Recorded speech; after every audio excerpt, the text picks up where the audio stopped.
حضرت عمر بن خطاب رضی اللہ عنہ سے روایت ہے کہ ہم ایک دن رسول اللہ صلی اللہ علیہ وسلم کی خدمت میں حاضر تھے۔ اسی حدیث کی ایک دوسری روایت سے معلوم ہوتا ہے کہ اس وقت مجلس مبارک میں صحابہ کا ایک مجمع تھا اور حضرت ان سے خطاب فرما رہے تھے کہ اچانک ایک شخص سامنے سے نمودار ہوا جس کے کپڑے نہایت سفید اور بال بہت ہی زیادہ سیاہ تھے، اور اس شخص پر سفر کا کوئی اثر بھی معلوم نہیں ہوتا تھا، جس سے خیال ہوتا تھا کہ یہ کوئی بیرونی شخص نہیں ہے۔ اور اسی کے ساتھ یہ بھی تھی کہ ہم میں سے کوئی شخص اس نووارد کو پہچانتا نہ تھا، جس سے خیال ہوتا تھا کہ یہ کوئی باہری آدمی ہے۔ تو یہ حاضرین کے حلقہ میں سے گزرتا ہوا آیا، یہاں تک کہ رسول اللہ صلی اللہ علیہ وسلم کے سامنے آ کر دو زانوں اس طرح بیٹھ گیا کہ اپنے گھٹنے حضرت صلی اللہ علیہ وسلم کے گھٹنوں سے ملا دیے اور اپنے ہاتھ حضور صلی اللہ علیہ وسلم کی رانوں پر رکھ دیے اور کہا، اے محمد مجھے بتلائیے کہ اسلام کیا ہے؟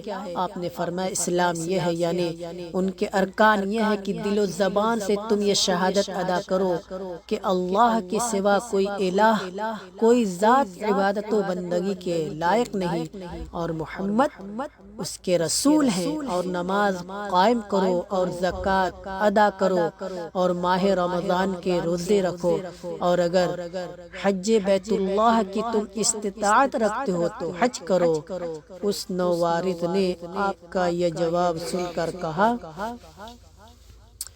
آپ نے سچ کہا۔ راوی حدیث حضرت عمر رضی اللہ عنہ کہتے ہیں کہ ہم کو ان پر تعجب ہوا کہ یہ شخص پوچھتا بھی ہے اور پھر خود تصدیق و تصویب بھی کرتا ہے۔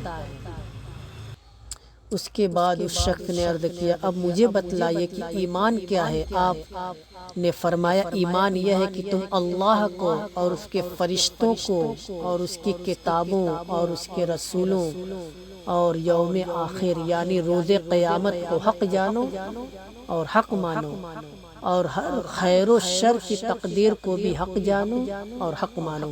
یہ سن کر بھی اس نے کہا، آپ نے سچ کہا۔ اس کے بعد اس شخص نے عرض کیا، مجھے بتلائیے کہ احسان کیا ہے؟ آپ صلی اللہ علیہ وسلم نے فرمایا، احسان یہ ہے کہ اللہ کی عبادت و بندگی تم اس طرح کرو گویا تم اس کو دیکھ رہے ہو، کیونکہ اگرچہ تم اس کو نہیں دیکھتے ہو پر وہ تو تم کو دیکھتا ہی ہے۔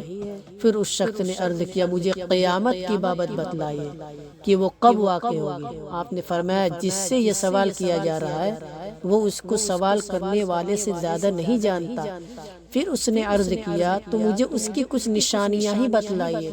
آپ صلی اللہ علیہ وسلم نے فرمایا، اس کی ایک نشانی تو یہ ہے کہ لونڈی اپنی مالکہ اور آقا کو جنیں گی، اور دوسری نشانی یہ ہے کہ تم دیکھو گے کہ جن کے پاؤں میں جوتا اور تن پر کپڑا نہیں ہے اور جو تہی دست اور بکریاں چرانے والے ہیں وہ بڑی بڑی عمارتیں بنانے لگیں گے، اور اس میں ایک دوسرے پر بازی لے جانے کی کوشش کریں گے۔ حضرت عمر رضی اللہ تعالیٰ عنہ کہتے ہیں کہ یہ باتیں کر کے یہ نووارد شخص چلا گیا۔